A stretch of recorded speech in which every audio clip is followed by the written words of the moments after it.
విద్య అక్కడేమో పట్టుకొచ్చాను చూడు, టేబుల్ మీద ఉన్నాయి, తీసుకురా. వావ్, నచ్చాయా నీకు? అసలు ఎంత పెద్ద పెద్దగా ఉన్నాయి. ఎక్కడి నుంచి తెచ్చావు?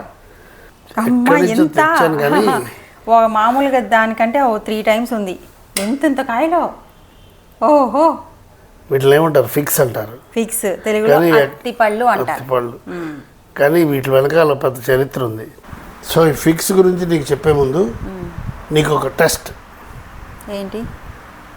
ప్రతి ఊరికి ఒక ఫ్రూట్కి సంబంధం ఉంటుంది. సిమ్లా అంటే ఏ ఫ్రూట్ గుర్తొస్తుంది నీకు? సిమ్లా యాపిల్. Washington Apple. ఎందుకని వెంటనే అడిగే కూడా లైట్లు వెలిగినాయి. లేకపోతే వాషింగ్టన్ ఏంటి ఎక్కడో ఉంది కదా, ఏంటో అనుకునేదాన్ని. సీతాఫలం మండి. ఈజీ. సీతాఫలం మండి. సీతాఫలం. ఎంత ఈజీ పేపర్, ఫస్ట్ క్లాస్ లో పాస్ అయిపోతా. ఎంత ఈజీ క్వశ్చన్ లెక్క వచ్చాయి. తర్వాత హైదరాబాద్. బిర్యానీ. ఫ్రూట్స్ అమ్మా. అంటే హైదరాబాద్ అంటే బిర్యానీ గుర్తొస్తుంది. ఫ్రూట్ ఏముంది? ద్రాక్ష పళ్ళు. హైదరాబాద్ గ్రేప్స్ పాపులర్ కాదు, అది ఉంటుంది apricot delight. Apricot Hyderabad grapes తప్పు చెప్పు. Hyderabad grapes popular. ఉలవపాడు అంటే నువ్వు అలాంటి క్వశ్చన్లు అడగ. ఫిక్స్ గురించి ఏదో చెప్తాను చెప్పు. నాకు ఉలవపాడు ఎందుకు చెప్పు, దీని గురించి చెప్పు. ప్రతి ఫ్రూట్ వెనకాల ఒక నిర్దిష్టమైన కథ ఉంటుంది. కథలోకి వచ్చే ముందు కొంచెం ఉపోద్ఘాతం ఉంటుంది. నువ్వు చెప్పు, నన్ను అడగల. ఉలవపాడు అంటే మామిడి పళ్ళు. తెనాలి మామిడి పళ్ళు పాపులర్. ఒంగోలులో ఉండిదాన్ని నీకు తెలీదా? నాకు ఉలవపాడు మామిడి పళ్ళు పాపులర్. బైంగనపల్లి మామిడి పళ్ళు అది విన్నాను. బైంగనపల్లి మామిడి పళ్ళు, చిత్తూరు మామిడి పళ్ళు, ఉలవపాడు దగ్గర మామిడి పళ్ళు బాగా పండుతాయి. అది పాపులర్. తెనాలి గుంటూరు ప్రాంతంలో ఏ పండు ఫ్రూట్ పాపులర్? నువ్వు అక్కడికి వెళ్ళగానే తెచ్చుకుంటావు చక్కెరకేళి. Very good. నాగపూర్. చాలు నాకు అత్తిపళ్ళు గురించి. సాస్వాడ్ అంటే? సాస్వాడ్ ఎక్కడో కూడా తెలియదు. ఇంత గ్రేట్ ఫ్రూట్ ఈ ఫిగ్. సాస్వాడ్ ఫిగ్. దీన్నే పురందర్ ఫిగ్ అంటారు. పురందర్, దివ్య, అంజీర్ అంటారు. అంజీర్ కదా హిందీలో. ఇది పూనా దగ్గర సాస్వాడ్ అనే ఏరియా ఉంది. మంచి బ్యూటిఫుల్ ఏరియా, హిల్లీ ఏరియా. దీనికి GI ట్యాగ్ కూడా ఉంది స్పెషల్. ఆ ప్రాంతంలో పాపులర్. ఇప్పుడు మహారాష్ట్రలో రత్నగిరి ఏ ఫ్రూట్కి పాపులర్? అల్ఫాన్సో. అది కూడా GI ట్యాగ్ ఉంది కదా. అలాగే పూనా దగ్గర సాస్వాడ్ ఏరియాలో పండే ఈ అంజీర్కి GI ట్యాగ్ ఉంది. సాస్వాడ్ అని పెట్టలేదు GI ట్యాగ్, పురందర్ అని పెట్టారు. అంటే ఆ ఏరియా అంతటి పురందర్ అంటారు.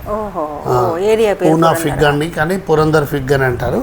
యాక్చువల్గా పండేది సాస్వాడ్ ఏరియాలో. నాకు మాత్రం ఈ సైజ్ చూస్తే కడుపు నిండిపోతుంది. అసలు మామూలు అంజీర్కి 4 times ఈజీగా ఉంది. 4 times. తెలుసా నీకు? సాస్వాడ్ అనేది beautiful area. Duke of Wellington దాని ఏషియాలోనే మోస్ట్ బ్యూటిఫుల్ ప్లేస్ అన్నాడు. దేన్ని? సాస్వాడ్ ఏరియా. ఫిక్స్ నచ్చా? ఫిక్స్ కాదు, హిల్స్ అవన్నీ, క్లైమేట్ చాలా బాగుంటుంది అక్కడ.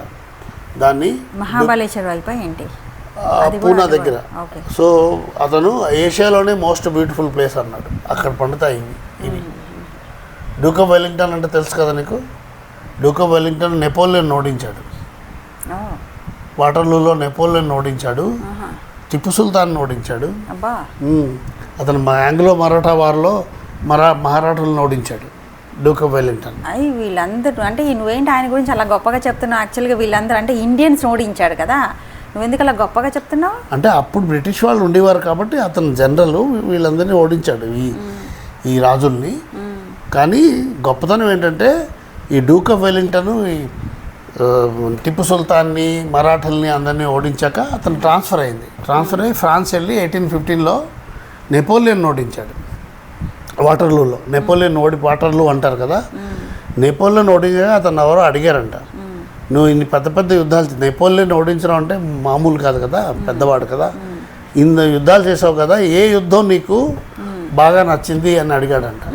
అడిగితే అతను చెప్పాడంట, అందరూ ఏమనుకుంటారు, డ్యూక్ ఆఫ్ వెల్లింగ్టన్ నెపోలియన్ ఓడించాడు, హిట్లర్ని నెపోలియన్ ఓడించిన వాడు అంటారు కదా. కానీ అతను అన్నట్ట, నేను చేసిన చాలా కష్టమైన యుద్ధం, మహావీరులతో పోరాడిన యుద్ధం మరాఠా యుద్ధం. పూనా దగ్గర అసహి అనే ఊరుంది, అక్కడ మరాఠులతో పోడిన యుద్ధం చాలా పెద్దదండి. అందుకని మరాఠులు ఎంత గొప్ప అని అతను ఒప్పుకున్నాడు. అందుకని అతను అని చెప్తున్నాడు. సో అది ఇతను అందుకని గొప్పయ్యాడు. డ్యూక్ ఆఫ్ వెల్లింగ్టన్ ఆ విధంగా డ్యూక్ ఆఫ్ వెల్లింటన్ టిప్పు సుల్తాన్ ఓడించి మనం ఊటీ వెళ్ళాము చూసావా, అవునవును. ఆ ఊటీ అంతటికీ అతనే అనమాట. నెపోలియన్ ఓడించారు. దెన్ ఈ వెంట on to become prime minister of England కూడా. అందుకనే అతనికి డ్యూక్, మన ఇండియాలో అవార్డులు ఇస్తారు కదా, రావు బహదూర్ అలా ఇస్తారు, ఇంగ్లాండ్లో అలాగే అవార్డులు ఇస్తారు. పేరు వెల్లింగ్టన్ కదా అతని టైటిల్, అతని పేరు ఆర్థర్ వెలస్లీ. ఓహోహో. అతని టైటిల్ డ్యూక్. అక్కడ ఉంటాయిలే ఎర్ల్ అని, విస్కాంట్ అని, మార్కస్ అని, డ్యూక్ అని అలా ఉంటాయి. అంటే ఎంత పెద్ద యోధుడు అవుతే అంత పెద్ద అవార్డు ఇస్తారు, టైటిల్ ఇస్తారు. ఇతనికి మ్యాక్సిమం టైటిల్ ఇచ్చారు. మౌంట్ బాటన్ కూడా టైటిల్ ఉండేది కదా, ఎర్ల్ ఆఫ్ బర్మా అంటారు. అంటే డ్యూక్ కన్నా చిన్నవాడు. అందరికీ ఘనత బట్టి వాళ్ళకి టైటిల్ ఇస్తారు. ఇంగ్లాండ్ క్వీన్ కదా, అలాంటి అవార్డులు ఇస్తుంది. సో ఇతను డ్యూక్ అయ్యాడు, తర్వాత ప్రైమ్ మినిస్టర్ అయ్యాడు.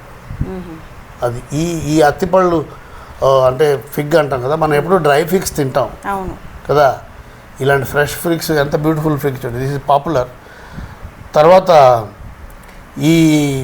ఈ ఫిగ్స్కి నువ్వు కట్టుకునే పట్టు చీరలకు కూడా సంబంధం ఉంది. ఈ ప్రతిదీ సంబంధం ఉంటుంది దీనికి దానికి.